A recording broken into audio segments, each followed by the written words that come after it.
A very good morning, my dear students.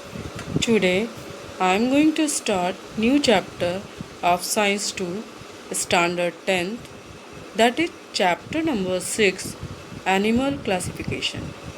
In this chapter, we are going to study different content as history of animal classification, new methods of animal classification, kingdom, Animalia, etc. Now, before starting explanation, I would like to inform you children that due to COVID problem, some content from each chapter are omitted. So, I will cancel those content that you have to keep in your mind. Now, we will see that animals are specially classified, or animal kingdom is classified into two main subkingdoms as non-chordate and chordata.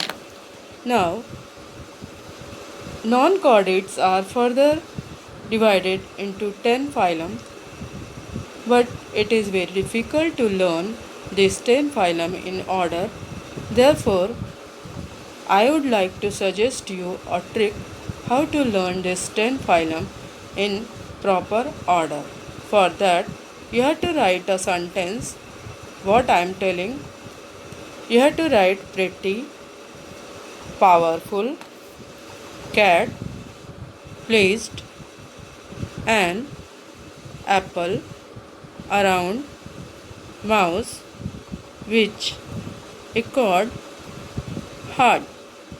In this, the PR letter in pretty indicates the protozoa phylum.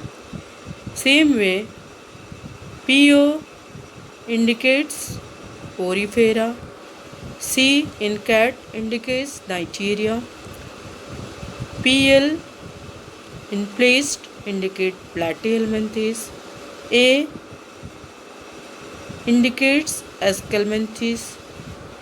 Further, A in apple indicates Annelida, AR in around indicates Arthropoda, MO indicates Mollusca, ECH in chord indicate Echinodermata, H indicate Hemichordata.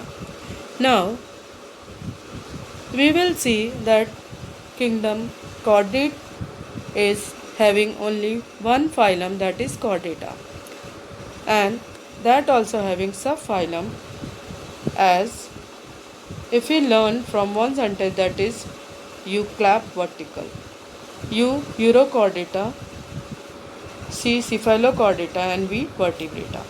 Vertebrata is further divided, but the Urochordata and Cephalochordata are not divided. Vertebrata is divided into Cyclostomata, Pisces, Amphibia, Reptilia, Aves, Mammalia, etc. Now, we will start with the explanation, and I will tell you what contents are cancelled that you have to cancel in your textbook. Now see children, here we are going to start the animal classification. In that, what you have to study and what you are not supposed to study, that I'll let you know. First of all, you see that in this chapter we are going to study history of animal classification, new system of animal classification, and kingdom Animalia, etc. that already I told you. But the next topic is that, can you recall, that you have to cancel children. This is not for your portion now, so you have to cancel it. Further will come that how the classification of living organism are divided into, you can see here they are as prokaryote and eukaryote. Further they are divided, prokaryote as Monera and you carry out further into unicellular organism and multicellular organism. In unicellular cellular organism, kingdom Protista is there. In multicellular, they are with cell wall and without cell wall. With cell wall further divided into autotroph and heterotroph, and without cell wall in kingdom Animalia. Then this autotroph further as plantae and heterotroph are as kingdom fungi. So this way they are classified. Now let us see that how the classification is based on the different criteria that we'll see now. Here this is full classification, you can see here. Now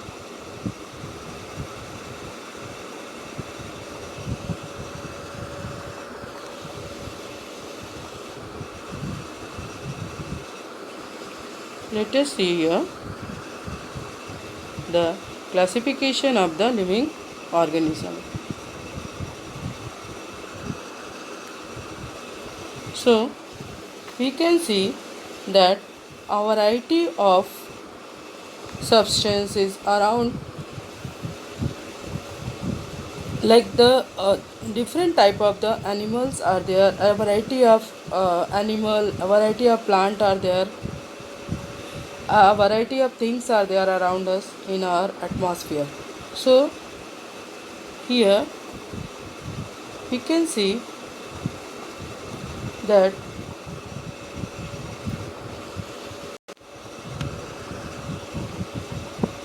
we can see, children, here a variety of animals are present around us. Now out of these animals, some animals are too small, whereas some animals are too big. Some animals are terrestrial. So what is the meaning of terrestrial? I am double underlining this terrestrial and aquatic. What is the meaning of terrestrial, children? That terrestrial means which animals are living on the land. Such animals are called as terrestrial.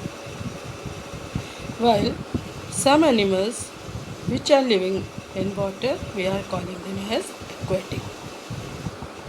Now, some animals crawl on the land, while some animals are swimming in the water, as fish, you know. Some animals or some organisms fly in the air. Some animals are having the scales on the skin, for example, snakes. Some animals are having the feathers or hair.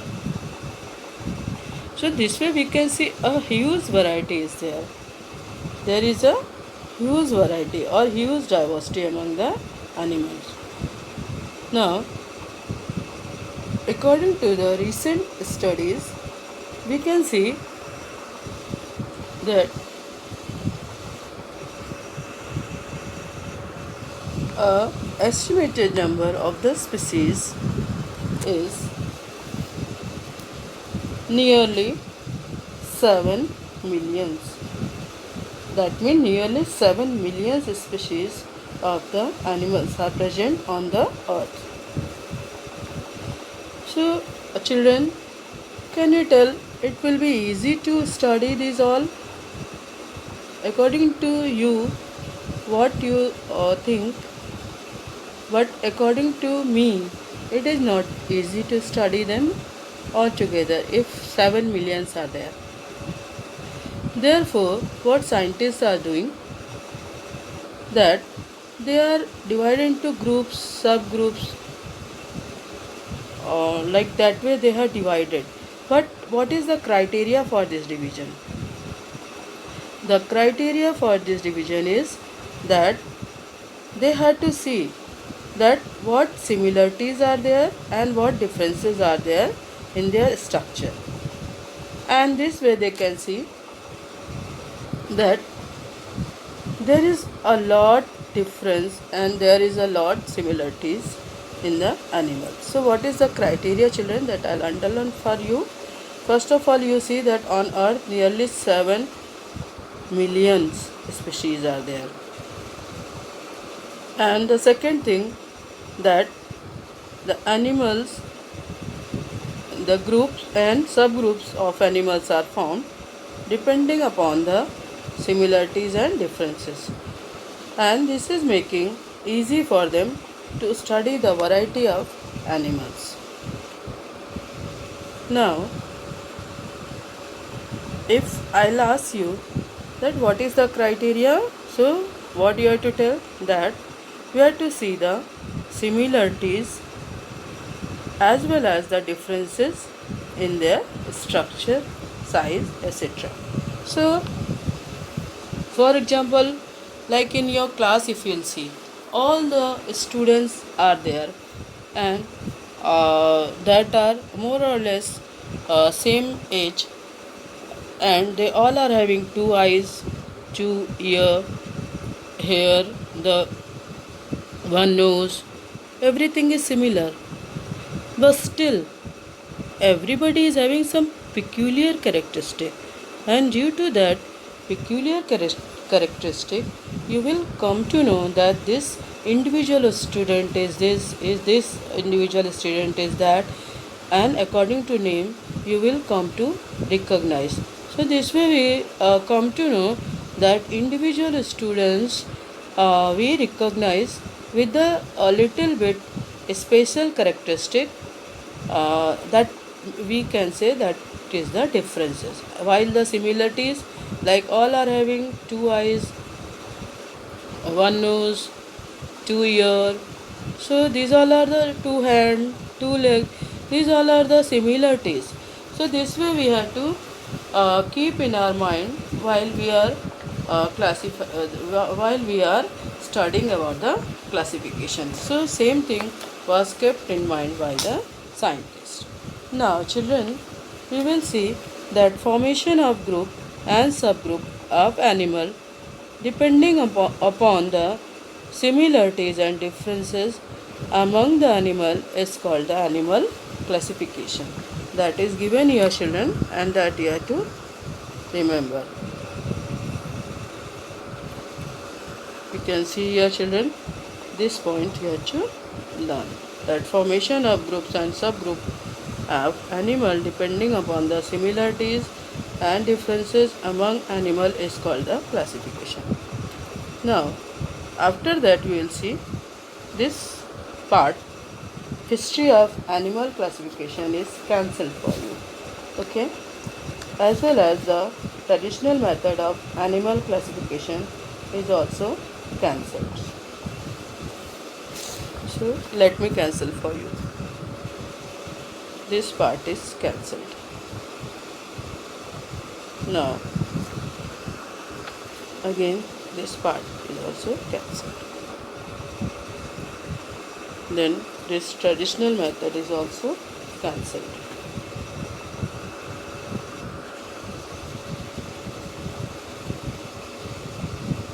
So now what is left that I'll teach you here?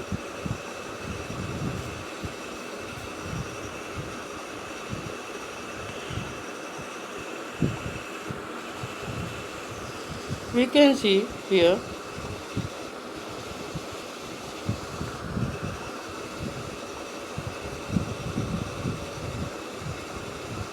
the benefits of the animal classification.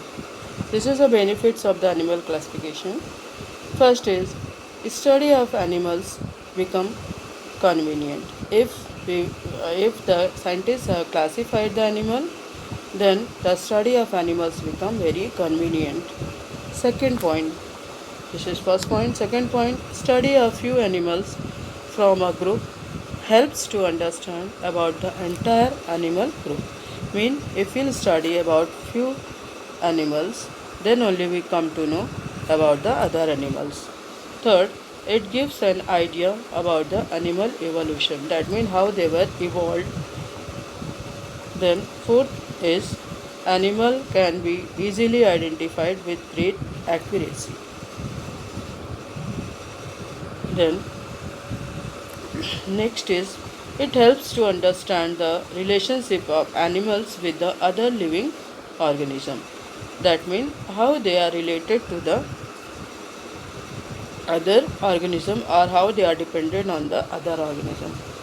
6.8 helps to understand the habitat of each animal. Habitat means their dwelling place or living place and its exact role in the nature. So, like for example, you can take the example of the earthworm. How it is very helpful to the farmer because of the digging of the soil. So, same way the other animal, how they are helpful or how they play the exact role in the nature. Seventh, it helps to understand various adaptations shown by animals. So, these are the points what you have to learn. Now, the last point is that you can see here non-chordates are classified. This is the last point what you have to study in this page. That is non-chordates are classified divided into 10 phyla. Already I told Protozoa, Porifera, Coelenterata, Cnidaria, Platyhelminthes, Scalminthes, Annelida, Arthropoda, Mollusca, Echinodermata and Hemichordata. So this the learning way I told you already that how you can learn in a short play. Now let us see now. Here we have to see first chordates. Now in chordates we will see that characters of the chordates. What are the characters of the chordates? That let me see now. So we are going to study about the chordates and characters of the chordates. So here are the chordates. Now what are the characters of chordate that we will see. First is body supported by notochord. Now what is notochord? Notochord is a cord-like structure that support to the body. Now second is pharyngeal gill slits or the lungs are present for respiration. So when we are in embryo stage means just the child is in the womb of the mother. That time these pharyngeal gill slits are present for the respiration. But when the child is born, the lungs are developed and with the help of lungs we are respiring. Third, nerve cord is present on dorsal side of the body. Your back side is called dorsal side. It is hollow. So on dorsal side the nerve cord is present. Fourth, heart is present on the ventral side. So our front side is called the ventral side. So our heart is present in the ventral side. So these are the characteristics of the chordates. That all the characteristics, all these 4 characteristics you have to learn by heart because these may come in any form. Now let us see here what is notochord. Notochord is a long rod-like supporting structure present on the dorsal side of animal body. It keeps the nerve tissue isolated from the remaining body. So that we have to learn and keep in our mind. This is important point that what is notochord. So that you have to learn what is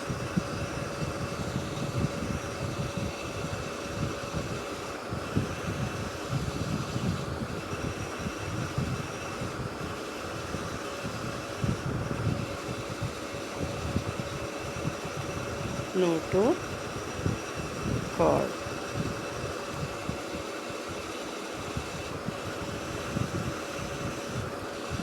Now,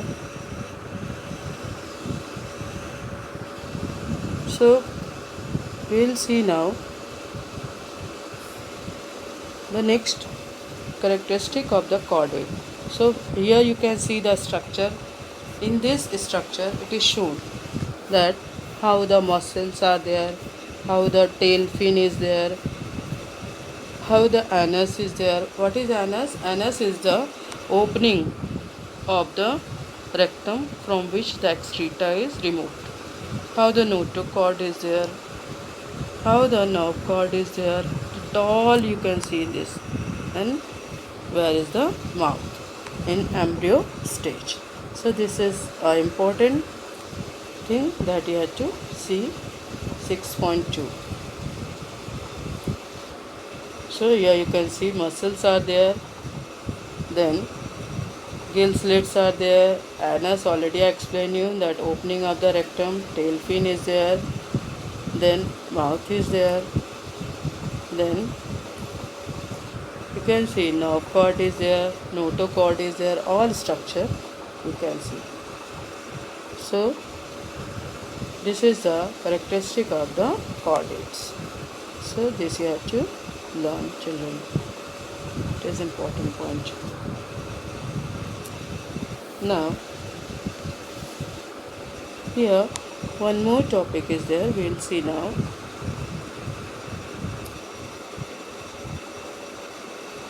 Do you know? This is one topic. You can see here.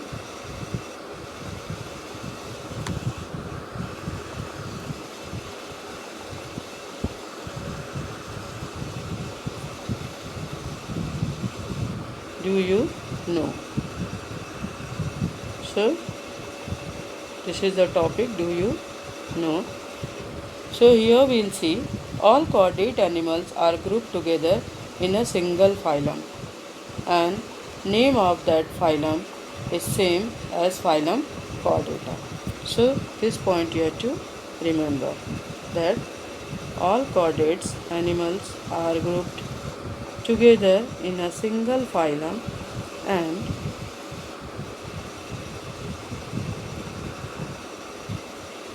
the name of phylum is phylum Chordata. This phylum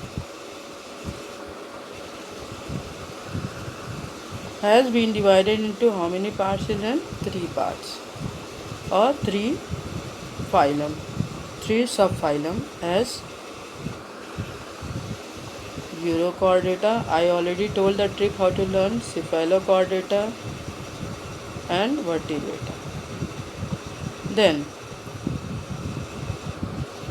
this subphylum Vertebrata, that this is important point.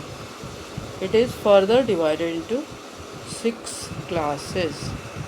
How many classes, children? 6 classes.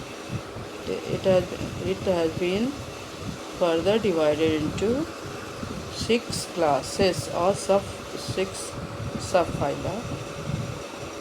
Then Vertebrata subphyla is further divided into 6 classes. What are those 6 classes? That we'll see now.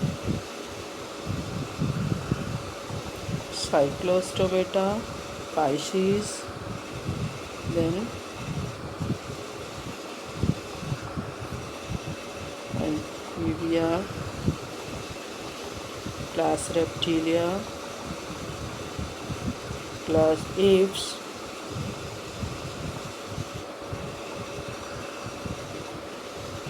and class Mammal. So this way we can see that how this classification is